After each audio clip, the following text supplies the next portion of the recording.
Hi everyone, welcome to my channel. இன்னைக்கு நம்ம discuss பண்ண போறது ரெப்போ ரேட்ஸ் பத்தி நம்ம டிஸ்கஸ் பண்ண போறோம். அடிக்கடி வந்து பாத்தீங்கன்னா ரிசர்வ் பேங்க் ஆஃப் இந்தியா வந்து இந்த ரெப்போ ரேட்டை வந்து மாத்திட்டே இருப்பாங்க. ஸோ இந்த ரெப்போ ரேட்னா என்ன, அதனால மாற்றுறதுனால என்ன விஷயங்கள் நடக்குதுன்றதை பத்தி நம்ம டிஸ்கஸ் பண்ணலாம். ஜென்ரலா வந்து ரிசர்வ் பேங்க் வந்து இந்த ரெப்போ ரேட்டை வந்து இன்க்ரீஸ் பண்றதுக்கான காரணம் என்ன சொல்லுவாங்கன்னு வந்து பாத்தீங்கன்னா, விலைவாசி அதிகமா இருக்கும் பொழுது நம்ம ரெப்போ ரேட்டை வந்து ஜாஸ்தி பண்ணுவோம். இதே விலைவாசியம் வந்து நமக்கு கம்மியா இருக்கு அப்படின்னா அதை இன்க்ரீஸ் பண்றதுக்காக இன்ட்ரெஸ்ட் ரேட்டை நம்ம கம்மி பண்ணுவோம்னு சொல்லுவாங்க. இப்போ விலைவாசி வந்துட்டு அதிகமா இருந்ததுன்னா அதை கண்ட்ரோல் பண்றதுக்கு இன்ட்ரெஸ்ட் ரேட்டை அதிகரிக்கிறோம்னு சொல்றாங்க. ஸோ இது வந்து எந்த அளவுக்கு இம்பாக்ட் பண்ணுன்றது நம்ம டீட்டெயிலாக பார்க்கலாம். ஃபர்ஸ்ட் இந்த ரெப்போ ரேட்னா என்னன்னு நம்ம தெரிஞ்சுக்கணும். ரெப்போ ரேட்டுங்கிறது என்னன்னா, ரிசர்வ் பேங்க் வந்து மற்ற கமர்ஷியல் பேங்க்ஸுக்கு கொடுக்கக்கூடிய லோனுடைய இன்ட்ரெஸ்ட் ரேட். இப்போ வந்து ஒரு 5% வந்து ரிசர்வ் பேங்க் வந்து லோன் கொடுக்குறான்னு வச்சுக்கோங்களேன். பேங்க்ஸுக்கு ஸ்டேட் பேங்காக இருக்கலாம், ஐசிசி பேங்காக இருக்கலாம். ஸோ அந்த பேங்க்ஸ் வந்து கஸ்டமர்ஸுக்கு லோன் கொடுக்கும்போது அவங்க ஒரு மார்ஜின் வச்சு தான் வந்து லோன்ஸ் வந்து கொடுப்பாங்க. அப்போ ரிசர்வ் பேங்க் வந்து மற்ற கமர்ஷியல் பேங்க்குக்கு கொடுக்கக்கூடிய லோனுடைய இன்ட்ரெஸ்ட் ரேட்டை அதிகரிக்கும் பொழுது இந்த பேங்க்ஸும் என்ன பண்ணுவாங்கன்னா இன்ட்ரெஸ்ட் ரேட்டை அதிகரிப்பாங்க. ஸோ இன்ட்ரெஸ்ட் ரேட்டை அதிகரிக்கும் போது என்ன ஆகும்னா, இன்னைக்கு வந்து சில கஸ்டமர்ஸ் லோன் வாங்குறத தள்ளி போடுறதுக்கான வாய்ப்புகள் இருக்கு.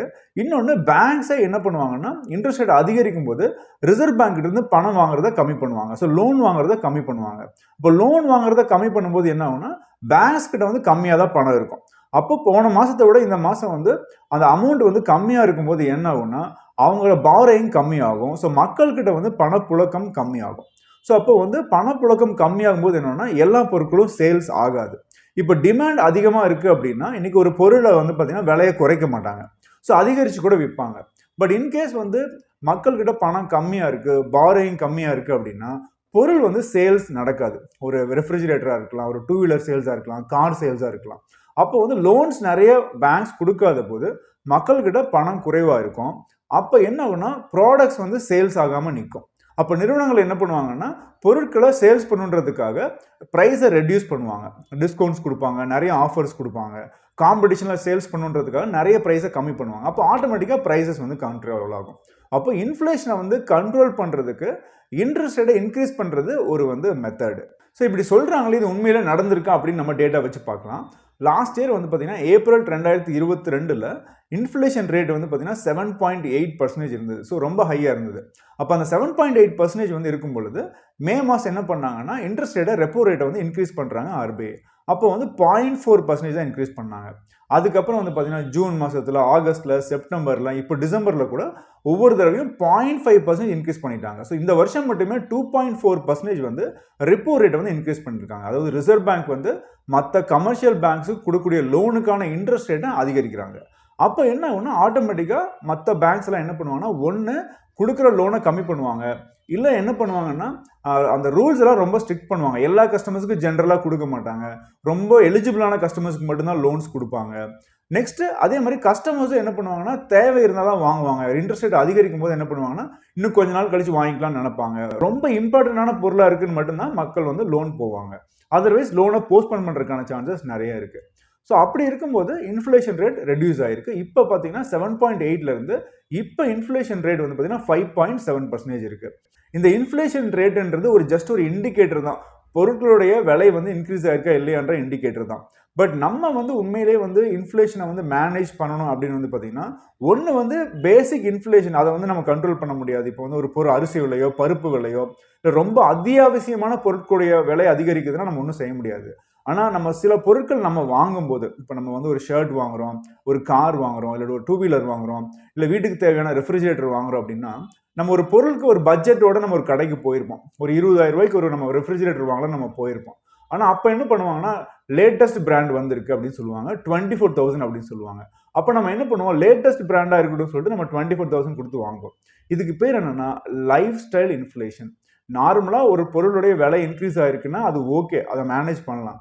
ஆனால் நம்ம வந்து லேட்டஸ்டான பொருளை வாங்கணும் அப்படின்ற ஒரு மனப்பாங்கில் நம்ம போகும்போது என்ன ஆகும்னா, நம்ம இன்னும் அதிகமான விலை கொடுத்து வாங்க வேண்டியது இருக்கு. அதுக்கு பேர் லைஃப் ஸ்டைல் இன்ஃப்ளேஷன்.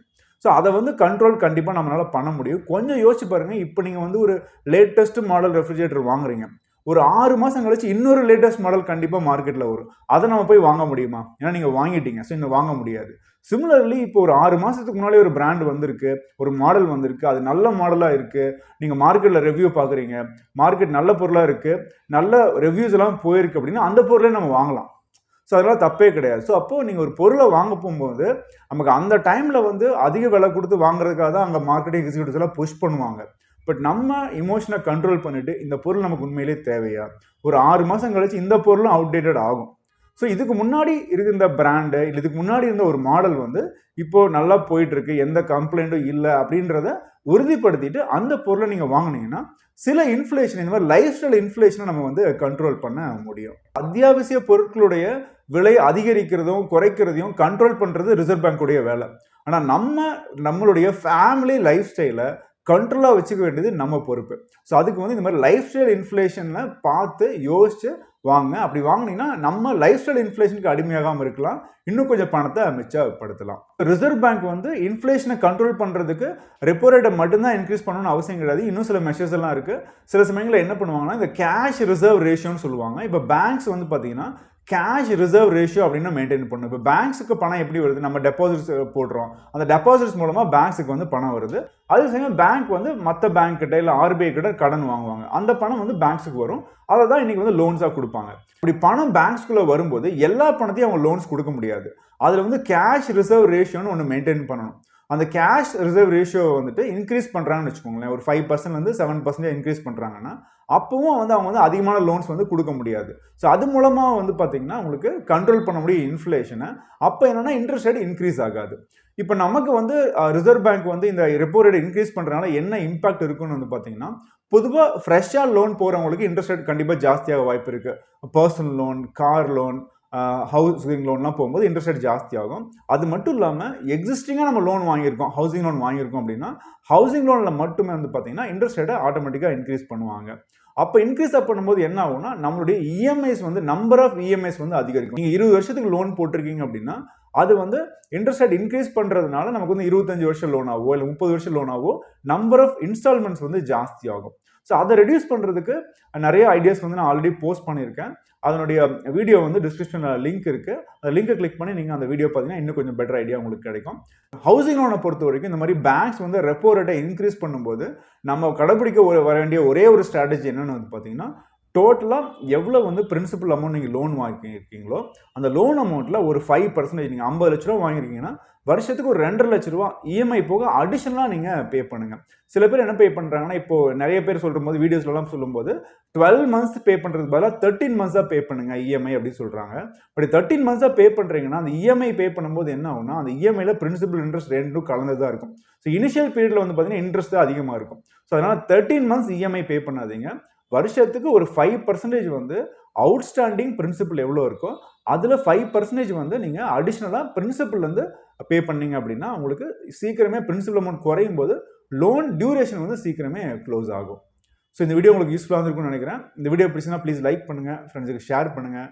இந்த சேனலுக்கு சப்ஸ்கிரைப் பண்ணால் ப்ளீஸ் சப்ஸ்கிரைப்னா கீழே இருக்க பெல் ஐக்கானையும் ஆல் பட்டனையும் கிளிக் பண்ணுங்கள். அப்போ தான் நாங்கள் எப்போ வீடியோ அப்லோட் பண்ணணும் நோட்டிஃபிகேஷன்ஸ் வரும்.